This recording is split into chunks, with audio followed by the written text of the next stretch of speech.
My name is Jesse Zeman. I'm the Executive Director of the BC Wildlife Federation. With over 43,000 members, the BC Wildlife Federation is the largest and oldest conservation organization in British Columbia. In the past, I've spoken to you regarding the peer-reviewed process through the Canadian Science Advisory Secretariat, which is supposed to be a formal, transparent process for providing peer-reviewed science advice to DFO and the public.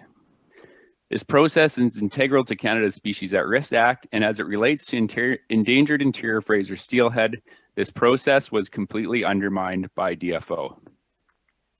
An ATEP of the process related to endangered interior Fraser steelhead, where thousands of pages of documents revealed the Assistant Deputy Minister's office gave a directive to modify some key points related to allowable harm for interior Fraser steelhead. Additionally, the chair of the process indicated they were cut out of the process and expressed serious concerns about the scientific integrity of the process.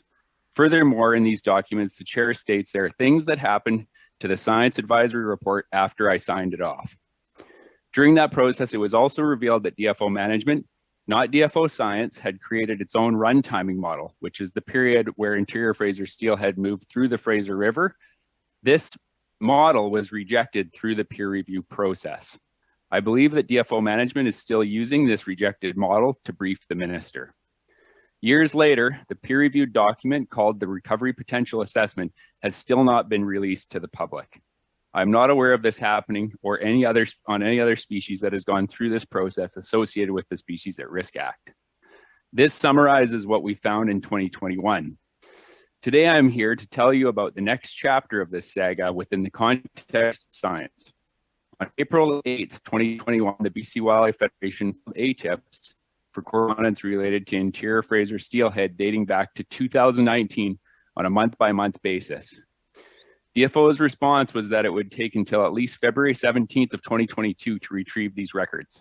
Please keep in mind this is a species of fish that DFO does not even manage, and so one should expect that there are very few records. A complaint was filed with the Office of the Information Commissioner of Canada on May 18th, 2021.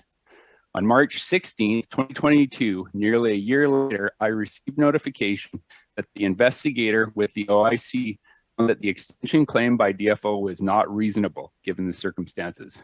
Furthermore, the investigator found that DFO has deemed refusal of access to the requested records. To be clear, the records are not redacted or edited. DFO is simply refusing to provide them.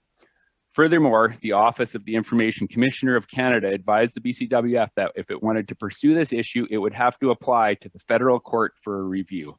Now, let me make this clear.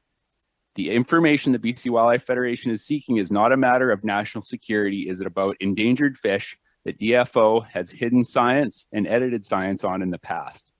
DFO is refusing to disclose records paid for by Canadians, and to suggest that the BCWF would spend tens of thousands of dollars to take DFO to federal court to disclose these records means that transparency within this institution is non-existent. Within the context of science, that means that DFO is willing and happy to not only hide and edit science, it is now happy to refuse to disclose records. When the media and elected officials wonder why trust in our public institutions is in decline, why people do not participate in public policy debate, or why young people do not show up and vote, this is a prime example. And this is why the BCWF is losing trust entirely in DFO. The BCWF is not concerned with DFO scientists' ability to conduct science. It is concerned with decision makers and senior managers' willingness to edit, suppress, and hide that science.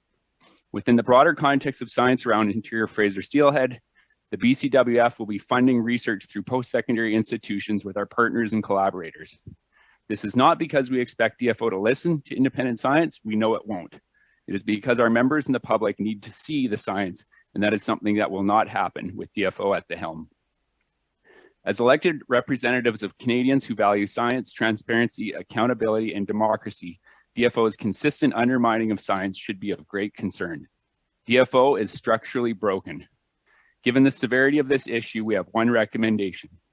We have to tear down DFO with a full restart and separate DFO management from DFO science, or we will lose what remains of our Pacific salmon and steelhead. Thank you for your time.